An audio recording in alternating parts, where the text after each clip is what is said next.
லஞ்சம் நம் வாழ்க்கையை நாள்தோறும் ஆளுகிறது. இந்த நாட்டில் பிறப்பு சான்றிதழ் முதல் இறப்பு சான்றிதழ் வரை ஒவ்வொரு கட்டத்திலும் லஞ்சம் கேட்கப்படும் நிலை.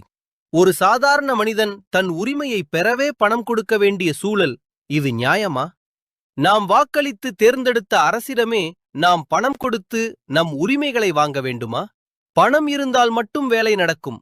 பணம் இல்லாதவன் காத்திருக்க வேண்டும். இந்த நிலை ஒரு மனிதனை தன் சொந்த நாட்டிலேயே அந்நியனாக உணர வைக்கிறது.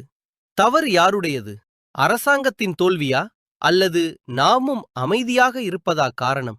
பணம் கொடுத்து வேலை முடித்து விடலாம் என்று நினைக்கும் ஒவ்வொருவரும் இந்த சுழற்சியை தொடர்ந்து கொண்டே இருக்கிறார்கள். மாற்றம் எப்போது வரும்?